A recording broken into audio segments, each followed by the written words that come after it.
সম্মানিত ভিউয়ার্স, আসসালামু আলাইকুম। আশা করি সবাই ভালো আছেন। তো আজকে ওয়েদারটা হঠাৎ করে দেখতেছি খারাপ, বৃষ্টি বৃষ্টি ভাব। তো বৃষ্টি হলে কিন্তু আর এগুলা জ্বলবে না। তো এই জন্য এই গর্তের ভিতরে কিছু পাতা এবং লাউ গাছের লতা এগুলা সব এখানেই ছিল আগের থেকে। তো আমি এগুলা সব আগুন ধরাইয়া দিছি। আর খামারের ভিতরে, এই ঘরটার ভিতরে এখন 2টা মুরগি ডিম নিয়ে বসে আছে। আর বাকিগুলা তো আপনারা জানেন যে এটার ভিতরে আমার মুরগিগুলা সব এই যে উন্মুক্তভাবে খোলা আকাশের নিচে এগুলা ঘোরাফেরা করে। আর সন্ধ্যার পরে সবগুলা এই ঘরটার ভিতরে ঢুকে যায়। তো আমার মুরগি কিন্তু এখন কম আপাতত। তো ইনশাল্লাহ মুরগি কিন্তু বেড়ে যাবে। খামারের অবস্থা কিন্তু এরকম থাকবে না, যেহেতু আমি ইনশাল্লাহ দেখি আমি এই খামারটা কতটুকু নিতে পারি। আমি একটা মুরগি এই যে 13টা বাচ্চা নিয়ে বের হয়েছে আরও 3-4 দিন আগে। আর একটা মুরগি 6টা বাচ্চা নিয়ে বের হয়েছে। আর 2টা মুরগি কিন্তু এখনো ডিম নিয়ে বসে আছে। তো আলহামদুলিল্লাহ আমি দেখি আমার নিজের এই ঘরের থেকে মুরগি উৎপাদন করব। আমি বাইরের থেকে এখন আপাতত মুরগি আনতাছি না। বাইরের থেকে যদি আমি মুরগি আনি তাহলে হয়তো ভালো পড়বে না। আর যেহেতু আমি নতুন, তো আমি মনে করি যে অল্প থেকে শুরু করা ভালো। তো আমি যদি হুট করে বাজার থেকে কিছু মুরগি নিয়ে আসি, এখন এগুলার ভিতরে হয়তো ওগুলা রোগও থাকতে পারে, অসুস্থ, তখন কিন্তু আমার এগুলো সব শেষ হয়ে যাবে। তো এই জন্য আমি কিন্তু বাইরের থেকে মুরগি আনতাছি না। তো ইনশাল্লাহ দেখি আমার তো অলরেডি 6-7টা মুরগি ডিম দিতেছে। তো এগুলোই এই যে কুচে বসাইলে আর কি আমার এই ফার্ম আস্তে আস্তে বড় হবে। তো আমি এত প্যারা নিতেছি না যে দ্রুত আমার খামারটা বড় করতে হবে।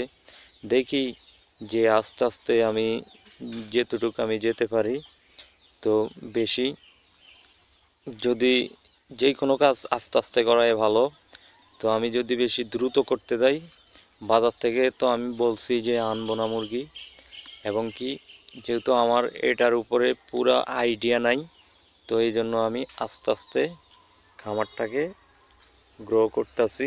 তো আপনারা সবাই দোয়া করবেন এবং কি আমার এই চ্যানেলটার পাশে থাকবেন। আমি এই খামারটা নতুন করে শুরু করছি। তো আপনারা আমার পাশে থাকলে দেখতে পারবেন যে আমি এই খামারটা কতটুক আমি নিতে পারি। তো আশা করি আমার ভিডিওটা যদি ভালো লাগে তাহলে আমার ভিডিওতে লাইক করবেন আর আমার চ্যানেলটি সাবস্ক্রাইব করবেন। আর আমার এই চ্যানেলে অনলি খামার রিলেটেড, কৃষি রিলেটেড এই সমস্ত ভিডিও পাবেন। তো আপনারা যদি কোনো ভাই যদি অভিজ্ঞ থাকেন যে আমার এই জায়গাটার ভিতরে কি করা যায়, কি করলে সবচেয়ে ভালো হবে, তো যেহেতু আমি এই জায়গাটা খালি, এই জন্য আমি এখানে একটা ঘর তুললাম, মুরগি আপাতত সাইডা দিছি। তো আমার এখানে কিন্তু এই যে এইদিকে আমি কিন্তু পুরাটা এরিয়া নেই নাই এখনো। আমার ওই যে ওইদিকে একটা তাল গাছ আছে, এই যে তাল গাছটা পর্যন্ত হচ্ছে লাস্ট এরিয়া। তো এরিয়াটা মোটামুটি যায় আছে। তো এই এরিয়াটার ভিতরে কি করা যায়, আপনাদের যদি কোনো আইডিয়া থাকে, কোনো ভাই যদি আমারে যদি আইডিয়া দেন এই এরিয়াটার ভিতরে কি করলে সবচেয়ে ভালো হয়। আর এই যে নেটটা আছে, নেটের ওই পাশে আছে একটা পুষ্কুনি ছোট্ট। তো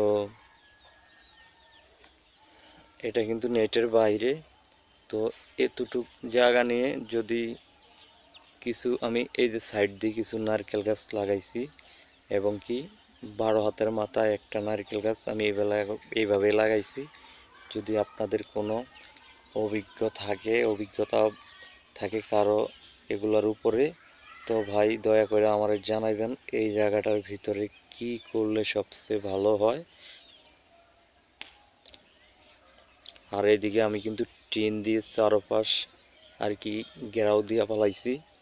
আর এদিকে আছে নেট,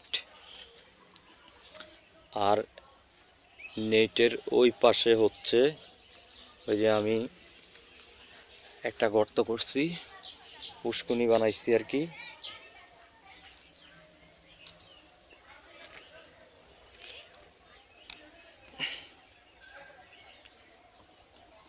এই যে এটা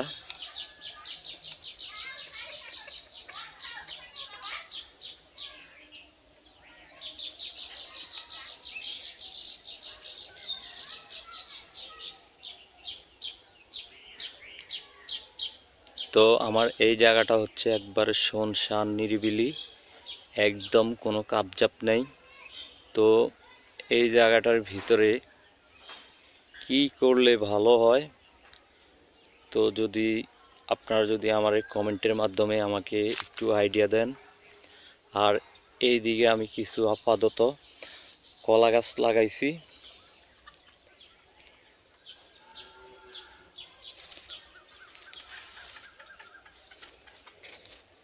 আর কলা গাছের ওই পাশে আছে আর কি কিছু খাওয়ার জন্য আখ গাছ লাগাইছি।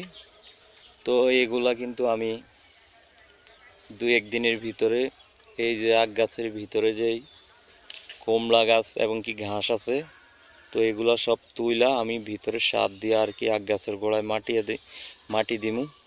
তারপরে দেখি আমি কিন্তু এই যে কৃষিকাজ অনেক ভাল লাগে আমার কাছে। আমার থেকে কিন্তু টাউনে এই যে যানজট, গাড়ি ঘোড়ার আওয়াজ, তারপরে ধুলাবালু, এগুলো আমার কাছে ভাল লাগে না। আমার কাছে কিন্তু এই যে গ্রামে এরকম কৃষিকাজ এবং কি নিরিবিলি একা থাকতে আমার কাছে খুব ভালো লাগে। তো এই জন্যই আমি কিন্তু কোথাও আমি কিন্তু যাইতে পারি না। আমার কিন্তু অনেকে বলে ঢাকা আর কি গিয়া চাকরি করার জন্য, ব্যবসা করার জন্য, এই সেই অনেক ধরনের কথা বলে। তো আমার কাছে কিন্তু টাউনে মোটেও ভালো লাগে না। তো আমার কাছে গ্রামেই ভালো লাগে।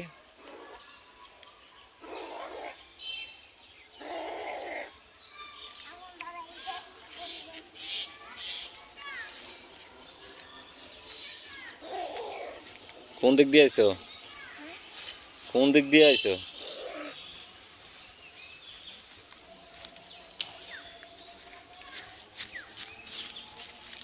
এই যে এটা হচ্ছে আমার মেয়ে আফরিন। এই যে এদিকে দেখো, তোমার নাম কি? তুমি কোন ক্লাসে পড়ো? হ্যাঁ, কোন ক্লাসে? এই যে এদিকে তাকাও। তোমার কাছে কি এখন ঠান্ডা লাগে? হ্যাঁ, গরমে দিয়ে তুমি এটা কেন গাইতেছ? গরম লাগে না? তো আজকে কিন্তু আমি বলছি ওয়েদারটা হঠাৎ করে বৃষ্টি বৃষ্টি ভাব, তো একটু বৃষ্টি হইলে খুবই ভালো হইতো গাছের জন্য। তো এই যে আমার কিন্তু প্রতিদিন এই গাছগুলোতে আমি কিন্তু পানি দেওয়া লাগে একা একাই। ওই যে ওখানে মোটর দিয়ে আর কি, ওখান থেকে পানি, তারপরে বালতি দিয়ে এখানে প্রত্যেকটা গাছের গোড়ায় গোড়ায় আমি পানি দেই।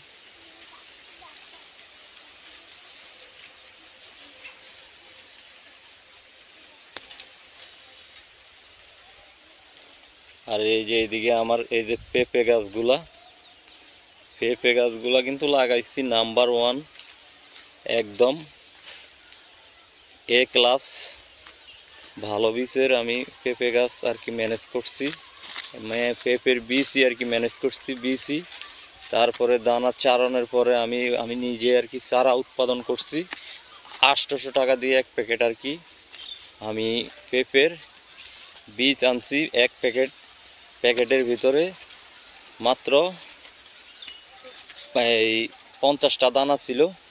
এই 50টা বীজ থেকে আমি এই যে আমার পেঁপে গাছগুলো, তো এগুলো কিন্তু এখন বৃষ্টি হলেই এগুলো অতি দ্রুত আর কি বড় হয়ে যাবে।